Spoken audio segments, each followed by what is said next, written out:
Hi, everyone. This is Raquel. Hi, and this is Jennifer. Welcome to Madness Cafe. This is a feminist podcast where we talk about women's issues, politics, and health and wellness. And where those issues intersect. Hey, everybody. Welcome back to Madness Cafe. Today, our guest is Dr. Uche Blackstock, and she has an amazing bio. So hold on. Let me read her bio. I don't want to leave anything out. So Dr. Blackstock received both undergraduate and medical degrees from Harvard University, making her and her twin sister Oni the first Black mother-daughter legacy graduates from Harvard Medical School. As an ER physician and later as a professor in academic medicine, Dr. Blackstock became profoundly aware of the systemic barriers that Black patients and physicians continue to face. Dr. Blackstock's generational memoir, Legacy, this lovely book right here, A Black Physician Reckons with Racism in Medicine, at once a searing indictment of our healthcare system, a generational family memoir, and a call to action, is Dr. Blackstock's odyssey from child to medical student to practicing physician, to finally seizing her own power as a health equity advocate against the backdrop of the pandemic and the Black Lives Matter movement. Dr. Uche Blackstock is the founder and chief advisor of Advancing Health Equity, founded in 2019 with the mission of partnering with healthcare organizations to dismantle racism in healthcare and to close the gap in racial health inequities. I could go on for hours. Dr. Blackstock, thank you so much for being with us today. Thank you so much for having me. I just want to start by saying I really loved this book because of the factual information, the information of statistics, etc., but also how it's woven in so much with your story, your sister's story, your mother's story. And I think the name Legacy is brilliant. Please tell us about that. What is the legacy? Yeah, well, it's interesting because, legacy has multiple meanings. Well, when I wrote the book, it had two meanings. Some people tell me there's a third meaning, but obviously, in the introduction from Raquel, my bio, being a second generation Black woman physician, which is something that is still to this day incredibly very rare. Less than 3% of all Black physicians are, if all physicians are Black women. But also just like paying tribute to our mother, the original Dr. Blackstock, who was just this beautiful, amazing, kind, brilliant woman who was also just like the best mom to us as well. Even though we only had her for 19 years, just like the lessons that my twin sister Oni and I learned from her, like just even the fact that you can, our mother grew up in poverty here in Brooklyn, where I live, single mother. She born to a single mom, a public assistant. She had five other siblings and really, really difficult life. And, through luck, fortune, and hard work, found herself at Harvard for medical school. And, I think after that, she could have gone anywhere. But she said, I want to come back to practice in the community that I grew up in. And I think that was such a powerful message for us to learn or just to observe as children, and just all the work that she and other Black women physicians in our neighborhood in Crown Heights, Brooklyn, were doing in the 80s and 90s when we weren't even necessarily talking about the term health equity. So that's one legacy, and really wanting to use the book to tell the world about this beautiful, loving woman who people know about her, but not like to the degree of, now, right? Not like they know now. Right, exactly. And then I also wanted to help like connect the dots for just a broad audience for why in 2025 we see like the racial health inequities that we see, like why we still see the statistics that we see despite advances in innovation and research and technology, right? Like why even myself, I always use this because it's so powerful, the statistic that even myself as, with the Harvard college degree and medical school degree, that I'm still 5 times more likely to die of pregnancy related complications than a white woman with an eighth grade education. So, we talk about how even your profession and socioeconomic status for Black folks and folks of color is not as fully protected as it is for our white counterparts. So I wanted to make sure people had the information. So that's why, Jennifer mentions, like, I wanted the data in there because also I'm an academic at heart. So I wanted the data, but I also think the way that you connect to readers is through the storytelling, right? Yeah, it's a Mhm. beautiful Mhm. blend. Mhm. Thank you. A Thank you. really Mhm. interesting book to read. It really Mhm. holds your attention and it's fascinating. Yeah. Thank you. I was really like, because I was like, how do I convey these really sometimes lofty ideas? Mhm. Sometimes we talk about it in our silos within academics or among healthcare folks, but how do we talk about it in a way that a layperson can read this and say, oh, wow, like I feel affirmed, or I didn't know about this, or, Hmm. I just wanted to be able to make that connection. As Jennifer said, you did such a beautiful job of that with this book. And literally the first thought I had when reading the book is that this is a love letter. Yes. Mm, It's a love letter. I even wrote that somewhere in the book, that this is a love letter to your mom, Yeah. to community, Mhm. specifically to the Black community, Mhm. and to just the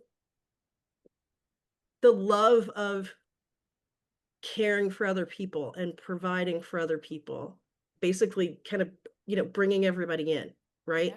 And so that was all the way through the book for me, like literally on every page of the book, that there's this love that you have for your mom, for what she did, for what her life allowed you Mhm. and your sister to do, and what you all still are doing through your health consultancies. Right. Yeah. I mean, no, I feel like that this doesn't end, right? Like this is, I always say, like it's heart work, like a work of the heart, right? It's ultimately very purpose driven work that I really want to continue the work that my mother started. And because she died prematurely, at the age of 47, it's the age I am now, which is so like poignant that Mm-hmm. there are all these sort of intersections happening, right? That my book came out and I turned my mom's age, that she was when she died. And I also think about it, writing the book for me, I think was also part of my grief process. Even though she Mm. passed away when I was 19, writing a memoir, obviously requires you to be very vulnerable. And I have to admit, like the day before the book came out last January, I was so nervous because I said, "Oh my goodness, like this is like revealing my soul and my deepest thoughts to perfect strangers." And I remember one of my friends saying, "You know what? The people who need to read it and who are going to get it, they're going to get it." And we Mm-hmm. really appreciate you for this gift. Mm-hmm. But I have to admit, I was really nervous. that's a Well, good best friend. Yeah, yeah, yeah, yeah. yeah. I needed to hear that. Well, and it's such a beautiful explanation too of what you talk about in the book. About on page 232, you say Black healthcare crisis does not exist in isolation. And your book talks about that. I mean, it's literally woven throughout the book that there's so many factors that come into play when talking about Black healthcare. And I mean, well, not just Black healthcare, but I mean, because that's specifically, what you address in the book, but that there's so much more to it, that it's not just, oh, well, this person has diabetes, here's some medication. Absolutely. Yeah, no, a lot of the advocacy work I do now is really helping people, lay people, policymakers, everyone to understand that when we talk about health, it's Mhm, not just like also what happens in the exam room or the clinic room, right? And it's not just about telling people, okay, you have to eat healthier, you have to take your medication, you should make sure that you work out more. Okay, yes, so those things are to a degree important, but what's also really, really important is like the kind of care people receive and also what's happening in their communities in terms of like what are the resources available, like, and not just healthcare related. For me, that's so important for people to understand that like health is not just about decisions that individuals make, right? Hmm. That puts a lot of burden on patients. And not to Hmm. say that there shouldn't be health literacy. I love for everyone to understand like how to advocate for themselves, how to understand like kind of what health is, what they need. But at the same time, like there are so many systemic issues Hmm. that impact how healthy people that are actually beyond their control. Like 80% of the factors that impact how healthy someone are systemic factors that they don't, so for example, if someone works at a restaurant where people are smoking, right? Like they may not smoke, or they live in a neighborhood where there's a lot of air pollution, right? And we know Hmm. because of redlining and environmental racism, like that's certain neighborhoods versus others. So like I want even physicians to understand that. I mean, even more so, like Especially physicians. especially Hmm. Yeah. understand that the people who actually think they know everything. And no, and I'll say that like I think I may have mentioned in the book, a lot of times when I work with my consultancy and we're working with like groups of physicians, they actually are like the most challenging group to deal with because Yeah. they I think could they see know that. everything. They think they know everything. Oh yeah, absolutely everything. And it's Yeah. like, no, the patient is the one who is the expert in their body. Like you may be an expert in all of this, like this body of study, but in terms of the patient's body, the patient is the expert. Oh, I Hmm. wish everyone felt that way. Hmm. Would you tell us about the Flexnor report and how it relates to your book and the work that you're doing? Because I think this is an important starting point to understand this issue. Yeah, I wanted to make sure, the book has a lot of history in it, social commentary, as well as like the storytelling, but I wanted to make sure I include the Flexner report in the book because it was actually a report that I didn't even know about until I was a practicing physician. So I talk about this experience of having to unlearn and relearn everything that I Hmm. was supposed to know. And a lot of times, like, now in 2025, we look around and say, okay, why do we have the statistics we see, even down to the statistics of, how less than 6% of all physicians are Black? And Hmm. the Flexner report was a report in 1910 that was commissioned by the American Medical Association and the Carnegie Foundation, where they tasked Abraham Flexner, an education specialist, to go around to all 155 US and Canadian medical schools and to hold them against the gold standard at the time in the US, Johns Hopkins. And so he was looking at, what were the admissions criteria that these schools were using? What were the uh, percentage of physician scientists on faculty? What were the laboratory facilities like? And based on those criteria, he would make recommendations about whether the school should be closed or remain open. Hmm.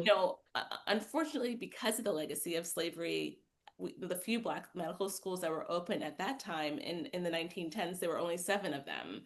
And his report lists the closure of some predominantly white schools, but also 5 out of 7 of those historically Black medical schools. And what's so important to appreciate is at that time, most Black physicians were being educated at those historically Black medical schools because they weren't allowed into the predominantly white medical schools. Hmm. And so by 1905, those schools had trained over 1,500 Black physicians. And so Wow. because of the Flexner report, it led to the closure of 5 out of 7 of those schools, leaving behind Howard and Meharry medical schools. And just of note, Abraham Flexner, he really held some avidly racist views about Black people. Like he felt that Black students should only be in school with white students as sanitarians, meaning people that would Ugh. prevent white students from getting sick because they were more likely to get infected. But Ugh. anyway, fast forward to 2020, and I was reading an article, coincidentally, in the Journal of the American Medical Association, the same organization that sponsored the study. And the study estimated that if those 5 medical schools had remained open, they would have trained or educated between 25,000 and 35,000 Black physicians. When Wow. I read that, I cried. Yeah. Hmm. I cried Hmm. because I thought about this is what racism and racist policies do. They erase potential, they Hmm. erase relationships. Like imagine all of those physicians, the students that they could have mentored, right? The Yeah. research they could have done. The Yeah. opportunities. Yes, a totally erasure of opportunities. Yeah, And it's one of the reasons, like, so that was in 1910, but that 25, 35,000 is a reason why, one of the reasons why we have such a small number of Black doctors today. right, right. We Well, should all cry. yeah, We should. We should yeah, all Oh, cry. yes, yes, yeah. yes, we should all be devastated. Mhm. Yes. Well, before I ask my next question, I want to just give a little shout out. My dad graduated from Meharry Medical School. Oh my goodness, Yeah, amazing. and my mom taught there. Oh my Yeah, yeah, 1,000 years ago. Long, long, long, long, long, long time ago. gosh. So yeah, when you mentioned Meharry, I like underlined it and starred it and the whole thing. So, Yes. there's a little family connection there. But just a couple of days ago, I heard about, I want to make sure I get the name of it right. It's called HR 3518, The which Educate was, Act. yes, which was just, or well, they introduced it in the House. And for our listeners who don't know about it, I'm just going to read this little blurb here. It was introduced in the House in May, on May 20th, to amend the Higher Education Act of 1965 to prohibit graduate medical schools from receiving federal financial assistance if such schools adopt certain policies and requirements relating to diversity, equity, and inclusion. My blood is boiling over this. Mhm. And when I heard about this, all I could think was I wanted to ask you about it. And the Flexner report. So I'm glad that Jennifer brought that up because that was in my notes of what I wanted to ask about. But I would really love to know your take on this and how that might affect the work that your organization, Advancing Health Equity, is trying to do. Yes. So what's interesting is that this act, and actually they tried to introduce it last year. I think it just didn't Mm, have votes, but so mhm, they reintroduced it again. Greg Murphy, who's actually a doctor out of, I believe it's North Carolina. He's one of mhm, the sponsors on the bill. But it's one of the first pieces of federal legislation to target medical school diversity efforts. Obviously when it was first introduced, it was a sort of a different climate than it is now, because mhm, now we are seeing all of these other, anti-diversity efforts in the federal government, and it's impacting academic institutions, corporations are rolling back. And so I think for medical schools in particular, this act comes at a particularly horrible time. And I Yeah. also mhm. because when you look at even a lot of the maternal mortality statistics, we Yes. look at life expectancy. So these are Mhm, like general indicators of the well-being of a society, right? mhm, mhm, We look at that, our country is doing so poorly compared to our peer high-income nations. mhm. And I want to just say this, it's not just for women of color, it is for everybody. So when looking at life expectancy, looking at maternal mortality for every single racial demographic group, right? Right. And so we're actually are seeing like sort of worsening of these statistics. And we know after the pandemic hit, there was a bump in maternal mortality, there was a drop in life expectancy, and we are still actually going down as other countries have gone back up. When I think about these diversity efforts in medical school, they aren't just about making sure that we are educating a diverse future healthcare workforce. That's one thing. We know that actually makes a difference Right. for Black patients, and we can talk about that. But also, it's just important. I mean, the ideal is that we want to educate a workforce that is prepared to care for every single patient, Yep. right? We also want to prepare a workforce that can provide quality care, right? I feel like that should not be up for debate, right? Right. But when you look at what the statistics show, this country spends the most on healthcare, a lot of it because of administrative, inefficiency, Mhm, right? We have a for-profit system, fragmented. we don't focus on preventive care. Mhm. And then in terms of maternal mortality, we have a system that focuses on birthing as like a financial incentive for hospitals. Right. 100%. When other countries focus on it, literally, it's always covered. There's no for-profit access, I mean, aspect to it. It's midwife centered. So I know Mm. that there are OBGYNs that may be listening that may get mad at me, but we know that when there is midwife centered care, Mhm. the outcomes improve. Yeah. Because if you're going into a hospital, and that's where mostly OBGYNs, that's where they work, you're more likely to have an intervention that impacts your health. Whether it's a C-section, whether it's an epidural, all these things impact the delivery outcomes. So all that to say is that if we're not allowed to teach about these issues in school, if we're not allowed to teach about what economic inequality does, what racism does, right? Mhm. How we see that a society that doesn't care for people as whole individuals, then we are going to see a worsening of health outcomes. Like we're going to see Mm. outcomes that are already very poor get even worse. Ugh. I Ugh. mean, we are seeing it. Almost everyone I know talks about going to see a physician, and because of the insurance restrictions, they maybe get 10 minutes to talk about. My own experience is always, they always focus on the fact that I'm a vegetarian, and they missed a major thing that I had because they told me to eat more meat, but I was having blood loss that no one talked about, and ended up with a hysterectomy, which we could have seen maybe 2 years prior Yeah, had they asked more questions, had I Mhm. given more information. But I know. it's very frustrating. The way the system is designed, it's designed in a way where patients are not given enough time, Right. where the health professionals feel incredibly rushed, right? And Mhm. that's Oh, just the not, course they do. yeah, Yeah. right. Mhm. So because there's that incentive to, they have to see a certain number of patients over a Yep. certain amount of time.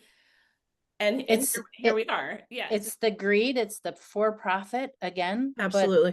but also the racial issues are a big part as yeah, well. There's still physicians who believe that black skin doesn't feel pain in the same way that white skin does. right. That Mhm. that that well, we all know women are hysterical anyway, but black women are more hysterical than white women, Yes, it's all that, it's the right? gaslighting, right? It's the Yep. gaslighting Yes. that Yeah. happens to patients who are women, to people of color, and it's real. We know that Mhm. It is real. impacts how patients are cared for, that have that Mhm. information. We know it actually impacts how decisions are made. But even like, but Jennifer, even like you're saying, you were having this issue, right? And instead of like digging deeper for the cause, you were Yep. told, okay, just eat more red meat. And that's something that happens, that gaslighting is something that happens often, right? And especially Mhm. to women of color. Like and a lot of times we see that in the maternal mortality statistics. So a lot of the deaths happen actually in the postpartum period. And a lot of it is women coming back saying, look, I'm not, after they have their baby, right? Saying, I I don't feel right. I don't feel Mhm. right. I'm bleeding, Right. Yeah. or I'm feeling dizzy, or like my head is hurting, right? Mhm. Preeclampsia that may go on to eclampsia. Yep. But instead of being listened to, they're sent back home. Mhm. Yep. Yeah. Yeah. And then the other thing is we also don't have a system that, like I said, cares for people in the postpartum period. We don't. So we have a system where if you had a vaginal birth, you have maybe one follow-up. If you had a C-section, you have two follow-ups.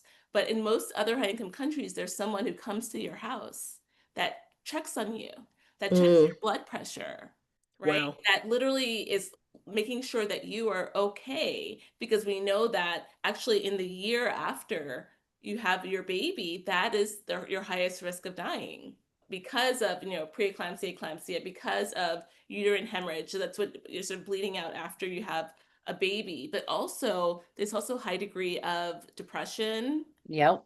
postpartum depression. Mhm. This in this country, there's a high degree of substance abuse in that postpartum period too, because we don't support mothers, we don't support families. Right. We don't. Mhm. We're a total pronatal country, but we do nothing to Right. support mothers and Right. children and families. Right, which is why we're Absolutely. seeing all this now with a lot of, women saying, I don't want to have children. Right. No, Right. I wouldn't Right. want to. I have children, but Yeah, if I were young right now, I would be like, no, yeah, thank you. Yeah. Yeah. Yeah. Well, and even it's built into the machines that are used too, right? Like the pulse oximeter, right? Like Mm, it doesn't read darker skin, right. so the blood Yeah. oxygen level isn't read correctly, which could lead to a whole host of And issues. which has, I mean, part of why so apparently it's been known for over 30 years. The FDA has known for over 30 years, 30 years. yes, that pulse oximeters are not accurate in people with darker skin. And mind you, I didn't find out until about 3 years ago when a study came out during the worst of the pandemic showing that there were patients, mostly Black, Hispanic, and Asian, who did not get certain COVID treatments because the pulse oximeter reading said that their oxygen level was normal. So there were people who actually died as a result of that. And so, Ugh. and so these studies brought it back up. It brought it back to the surface. And actually, the FDA now, well, I'm not sure right now, but I know at the end of last year, they were meeting to discuss how do we deal with these pieces of equipment that are Mhm. everywhere in every hospital and every clinic that are used widely, that but don't Mhm. work. but don't work. And I think also Right. part of it is like, okay, but you look at the whole picture, right? If a Yeah. patient is telling you, I'm still short of breath, or I still have chest pain, I still am not feeling well, Right. you listen to them. Mhm. Well, I know. Well, that's what, I write in the book about how when I had appendicitis, and Mhm. because I was only a first year medical student, Exactly. We I think didn't that, feel like I could advocate for myself. And even yeah, Yep. my twin sister who was with me had told me the first visit, I think you have appendicitis, right? But it took Mhm. 3 visits to the ER over the course of a week. My appendix ended up rupturing. I had to have an open appendectomy, which is Oh like my God. very invasive. And then I had complications that led me to miss 3 weeks of medical school after that. Well, not to mention the pain that you were in leading up oh yeah, to Right. that appendectomy. I mean, all of that could have been Right. alleviated. I mean, yeah, all of that was just, Yeah, the pain, but also like, I wrote about in the book about how I was like repeatedly questioned about my sexual activity, mhm, which of course, if there's a young woman of childbearing age who presents with abdominal pain, you definitely ask about sexual history. But I was right. asked in a way like, are you sure? Like as if I was not believed. yep, Mhm, mhm, mhm. yep. Yeah, I know what yeah. you're talking about. Yeah. I've been Ugh, there. Yeah. ugh. All right, just kind of change the subject just a little bit. I don't remember if I read it in the book or I heard it on one of the podcasts you were talking on, but you said, trying to think of the way that you worded this so I get it right. You said that when you were growing up, you didn't realize that physicians weren't always, well, not always, but you didn't realize there weren't a lot of Black women Yeah. physicians because your mother was a physician. And I And you were found, surrounded by so many. and you were surrounded, and I found that so interesting. And I wanted to talk about that point because in this world right now where we're like shooting down DEI initiatives and we're saying that representation doesn't matter, I want you to tell our audience why representation Yes. matters so Yes. much. Yes. And I want to say this, like representation is important. It's not everything, but it is important because I knew that because I saw my mother in her role as physician, and I got to visit her and see her at work and see her interacting with her colleagues. And I got to see her colleagues, and my pediatrician was a Black woman. And I was surrounded by them up until like I went off to college. That I knew that for me, becoming a physician was a possibility. It wasn't a Yes. Mhm, possibility, it was mhm. something that was achievable. Like it was not Right. something that was outside of my reach. And it's interesting because I recognize that when I was on air a lot as an MSNBC and NBC News medical contributor, for so many people watching me, it was the first time they had seen a Black physician. Yes. Wow. And I knew this because I would get tagged on social media. People would send me DMs and they would say, "Oh my goodness, Dr. Blackstock, I just saw you on TV and I'm so proud of you. And because of you, I've decided to get vaccinated That's big. That's because awesome. I trust you." Mm-hmm. And can I tell you that for me, a lot of the media work is not just media work. It really is advocacy because and health literacy, because I think about when I'm speaking to the anchor, it's really I'm speaking to the audience. I'm like, okay, how can I get this information in the most easily digestible way Yep. out to the folks who need it the most? Because especially during that time and actually and now, like it's so easy to get misinformation, right? Oh yeah. And also there's the situation is was dynamic. Lots was changing, lots was changing during the early days of the pandemic. And even as a health professional, I was overwhelmed. I was like, this is a lot of information. So I was like, how Mm. can I get what our communities need to keep themselves safe? How can I get it to them? And I remember once a nurse, actually from my old institution, NYU, she posted on social media. I was just in a room with an older Black man, and Dr. Blackstock was on air, and he said, "It's because of Dr. Blackstock that I'm going to get vaccinated." And I literally was just like, oh my goodness, Oh, Yeah. so incredibly humbled. But wow. also, I know that my presence Mm-hmm. really matters. It does matter. Mm-hmm. Absolutely. It does Absolutely. matter. You just said the FDA uh shut down shut down schools. The FDA made decisions. The FDA hid information. We don't know who to trust, Right. Yeah. Yeah. People know. People Yeah. know. Yeah. right? Yeah. And Well, I would tell you, like, even when I would go on air for a few minutes, because usually they call them hits, the segments are like 3 or 4 minutes. Yeah. I would prep for like 3 hours for those 3 minutes. wow. Yeah, because I want to make sure that what I am sharing and what I'm disseminating is accurate and responsible. And I have a responsibility to the Mm-hmm. folks who are listening to me. Oh, What would you tell people today if you had one message about health, especially for Black women? What would that one driving what would you tell women Yeah, today? I would say that you have to be your own advocate, mm-hmm. and that I know it sounds easier said than done, but if that means bringing someone with you to your appointment, Mm-hmm. whether it's a loved one or a family member, or having someone like call in and be on, on the phone, and obviously you ask your health provider if that's cool, but making sure that you have every right to ask questions about Yep. what they think is going on, what is the follow up, why did they choose a certain test to do, why are they not doing a certain test. You have every right to advocate for yourself. And that's just not a matter of because our system is broken. Even if our system was not broken, Mm-hmm. I would still want you to advocate for yourself. Right. Right. So this kind of leads into what I was going to ask.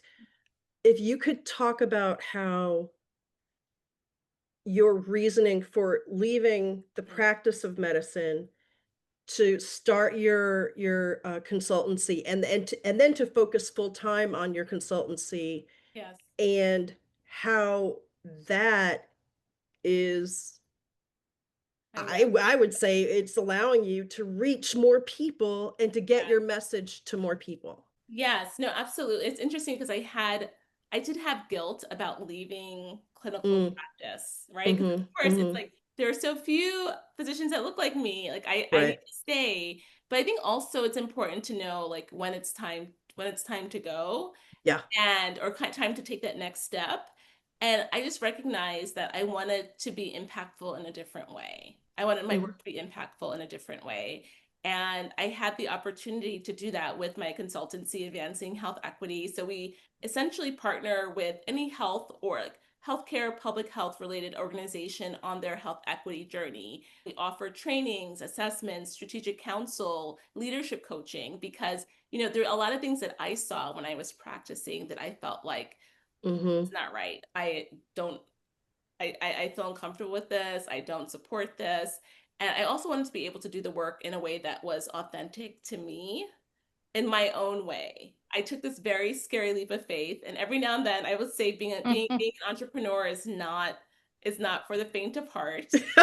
And I have to say, like, in this moment, I'm feeling that again because of Yeah. everything that's happening. But, I'm thinking about, how can we pivot our services to really support the people who care deeply about health and the health of our communities, right? And so, again, trying to make that impact always. Because for me, this is, like I said, purpose-driven work. We want it to be sustainable. And so I found that, having my own consultancy, it turned 6 years old in March.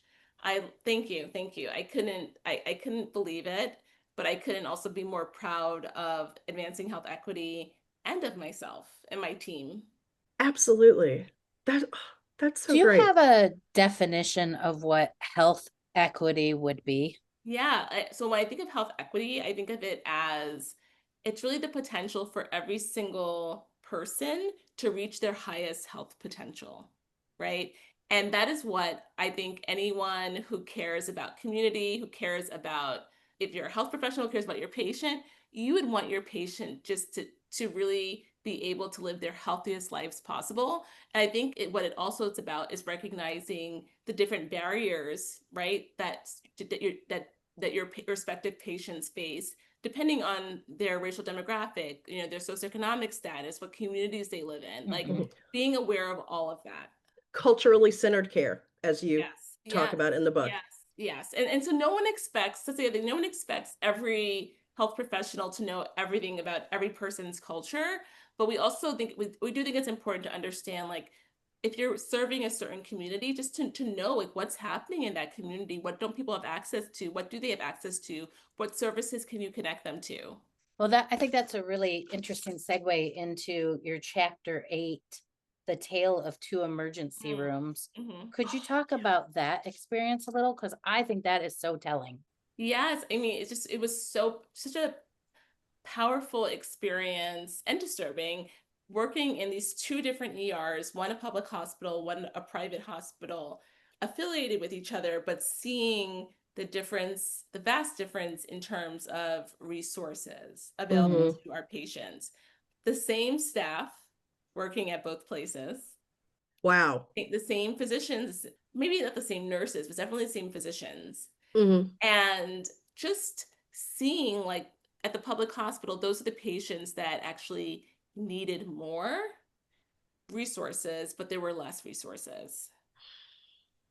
Totally makes sense. And Mm. the private hospital, you had patients they were insured, they were plugged in, they had specialists who were, like, micromanaging their care even. Mm-hmm. They always had multiple social workers on call. And Wow. sometimes even in the ER, and I'm like, wow, we actually need that at, like, down the block. Right.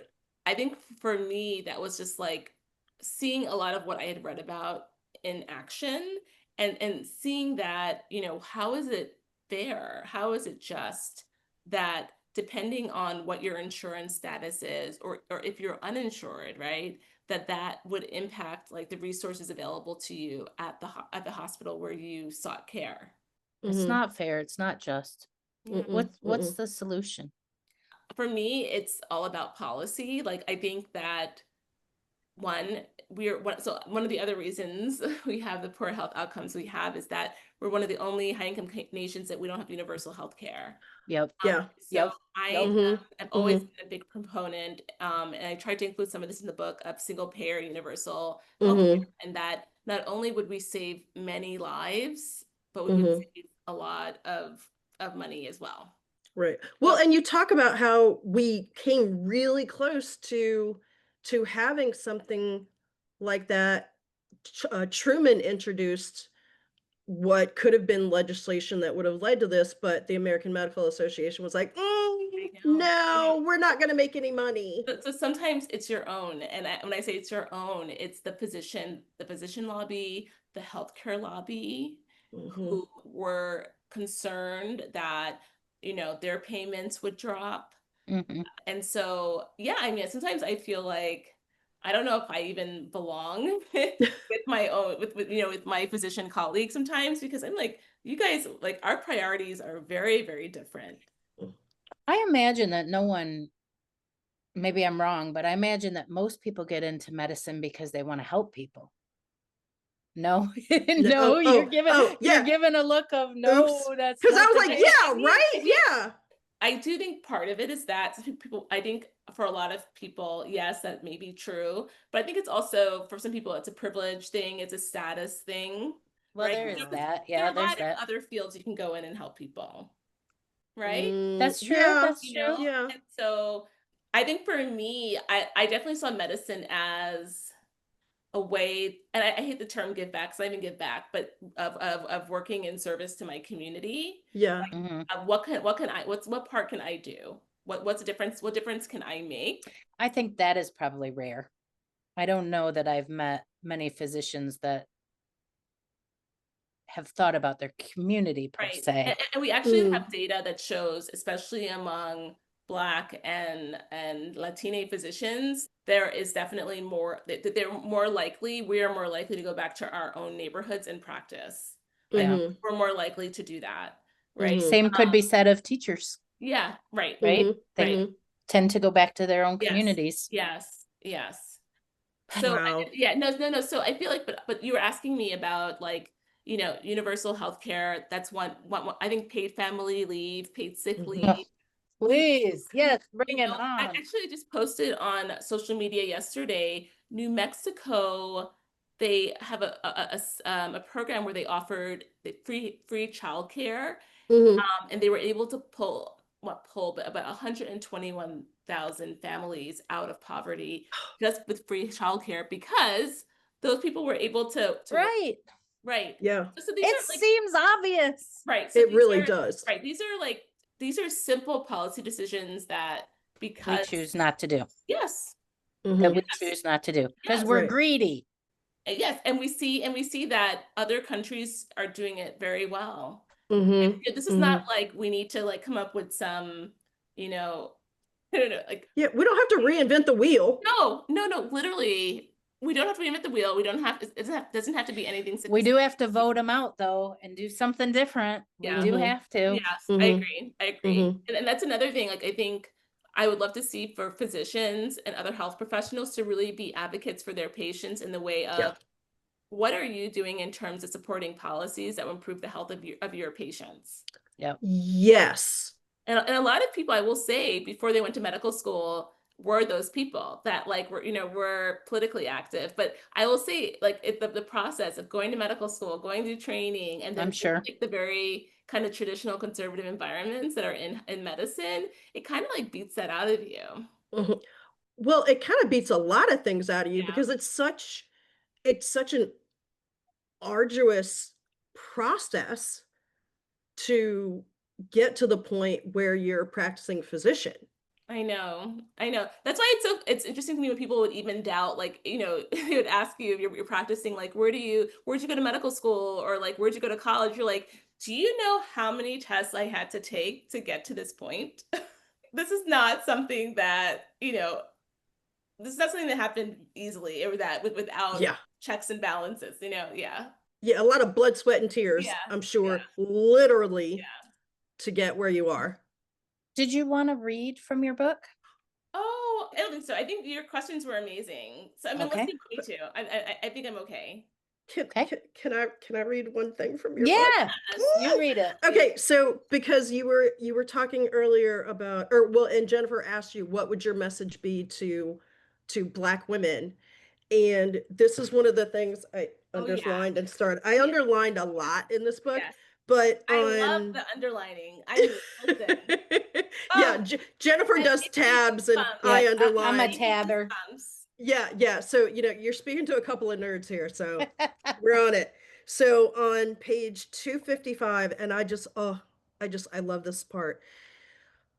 So you wrote to Black women, we're leading so many of the movements to solve our country's most pressing problems, yet we are the most underestimated, disrespected, and disenfranchised group in this country. We cannot keep stepping in to save a nation that doesn't value us. We must find other ways to exist freely, like starting our own ventures on behalf of our communities that will not just rely on change to come from inside the institutions, uh, we are working to make better. Nina Simone said, "You've got to learn to leave the table when love is no longer being served." Yes. Yes. Yes. I Truer words have never been written. And you, like I said, your book is a love letter, not just to your mother, but to your community, to Black women, to and to healthcare. Like you love the healthcare system so much that you want to make it better. Yes. And that is one of the things that I think you're trying to do with this book. Yeah, absolutely. Absolutely. Yes. And I feel so lucky to have been able to write this book. I do. And we didn't talk about it, but my literary agent, like she cold emailed me the summer of 2020 and said, "I've been following you on social media. I just heard you on one of our local NPR shows, and I think you have a book in you, and we need to talk." And she has been like one of my biggest fans, biggest supporters. Like I feel so blessed when I look at this book, when I look at it. I still cannot believe that it's real and that it's out there in your hands and other people's hands. I just hope that like it does make the world better. It already It has. it already has. And thank you to your agent, and thank you for listening to to your agent and I was like, writing this "What? book. Me? Are you really? Okay, let's talk." That's the dream. That is the dream. I know, but I want to say that what when she started following me, I was doing the work that gave me purpose. That's So awesome. Wow. so I think was what the message is that you just have to make sure you're in alignment. Hmm. What is important to you, what your purpose, what your values are, and people that need to see you, they will see you. Hmm. Mm, That mm. is a beautiful message. I love that. I have one more question. Do you think that if your mother had lived longer, that she eventually would have gone into consultancy as well? You know what? I don't know. I think she loved seeing her patients. I think she would have just kept seeing her patients. Yeah. I really do. She loved them and they loved her. Wow. There's no way that we could have pulled her away. And No. that came through in your book. Like I was actually kind of jealous. I was like, wow, I I know. wish I had a doctor like that where I was like, let me crochet you this thing and bring Yes. this into you. That Yeah. She was loved. She was very loved. oh, what a good example Yes. to have Yes. in your Even life. even just for 19 years, but even though physically just for 19 years, obviously her impact on both my sister and me has been, it's ongoing. Thank you for It's sharing the your mom legacy. with us. Thank you. Thank you. Yeah. Oh, thank you so much for writing this book and for doing all the work that you do. I'm blown away. Oh, thank Wish you all the success. Everyone should read it, especially those in healthcare. But everyone. Yeah. brought Such on. such a good Yeah. book. Thank So you for good, so having good. me. You are changing the Absolutely. world. Thank you. You really are. You really are. Thank you for doing everything that you do. Do you want to recap, Raquel? Yes. I know I just said it a minute ago, but I'm completely blown away by Dr. Blackstock and the work that she is doing. I first, I guess, met her along with the rest of the world during the pandemic. And when her book came out, I immediately was like, "Yep, that's going on my book wish list." Yep. And I'm so glad that we read the book. And then when I reached out like, "Hey, are we going to be on our show?" I literally thought it was just, why not? We'll see. I thought it was just like this pie in the sky kind of thing. But this has just been so amazing, like reading this book and actually getting to speak with Dr. Blackstock and her book, and it's not just, oh, well, the world sucks and, blah, blah, blah. There's there's ways forward in the book. And I just think about, like, little me, who, when I was a little kid, thought I was gonna be a doctor, like, literally up until sophomore year of college, thought I was gonna be a doctor. So to see what Dr. Blackstock and her sister and her mom have done and continue to do, wow, okay, I feel it. I feel it. I like feel it. like, little me right now is just, well, grown up me is just beaming Mhm. right now. And I just I didn't wow, I didn't expect to talk about this, but just to think of all of the other little girls of color who are like, "What am I gonna be? What can I do?" And then to see Dr. Blackstock and think, "Oh, I can do that." Yeah, It's representation matters. it does matter. It absolutely does matter. And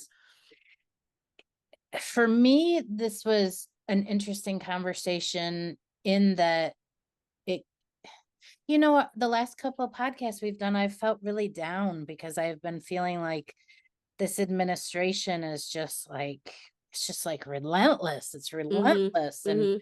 we're moving back in our rights as women, Yeah. and they're taking away all the DEI initiatives, and only a very few colleges are fighting back. Yeah. And I think the fighting back is the bare minimum that they should be doing. Absolutely. And so I felt like all these people are out there protesting and doing all this stuff and nothing matters. And then we have this conversation today and I'm like, this, this is everything. Mhm. This is not only why we do what we do, but this is how we do it. This Absolutely. is everything. Mhm. This is why, for all our little girls and little boys of the world who don't see themselves and don't believe that they can, Mhm. this is why, because we can. We I, absolutely can. I want to read the dedication. Ah. To my mother, my first love and the original Dr. Blackstock, whose warmth, affection, and love continue to guide me throughout my life. More than that, I think she's guiding the lives of millions of women, Mhm. people, Black women in particular, but other, all of her patients, Mhm. all of the patients that continue, the doctors that read this book, the legacy itself, such a beautiful thing. And yes, representation does matter. Yeah. And also advocating for yourself matters. Yes. And Stand up for yourself. universal health care would matter. We Yeah. really, we really need, we, Yeah. I think about the public hospital in the same Yeah. way as the public school. Mhm. The Mhm. people are not getting resources that they need Right. because of wealth inequities. Mhm. And it's Mhm. just, and why are the wealth inequities there? I mean, we talked about it on the last podcast about Yeah. redlining and what was the land contracts. And Yeah. I mean, just, we know why white people have been able to accumulate wealth in this country and why Black people have had a harder time, a much, can't stress it enough, much Mhm. harder time. Yeah. There are inequities. We see it in the Monopoly game when people are handed the winning properties. Of course Yeah. they're going to win. Of course Yeah. they're going to win, but life is not a Monopoly game. These are No. real people. Mhm. Mhm. Yeah. Anyway, Yeah. what I was trying to say is that this conversation inspired me. Yeah. It Yeah. inspired me to think, okay, there is hope. Yeah. So, yeah, I am so uplifted by today's conversation by and just the opportunity to spend time with Dr. Blackstock and talk about all that she's doing and her team. And Speaking with a yeah, hero. yeah, We got to yes, speak. We got to speak to a hero today. a real live hero. And yeah, and for little me and for grown up me, definitely, definitely my hero. Yeah. Yeah. Thank you. God, this is such a good conversation. Hey. Thank you, Jennifer. Thank you, Raquel, for reaching out, for being brave enough to ask. That is awesome. Thank You you. did this. You created this. Thank you. Well, Thank you. thankfully, Dr. Blackstock said yes. So Thank you. thanks for listening to today's episode. If you like this episode, please share it with a friend. Or you could leave us a comment and a 5-star review, or email us at madnesscafepodcast@gmail.com. Thanks, everybody.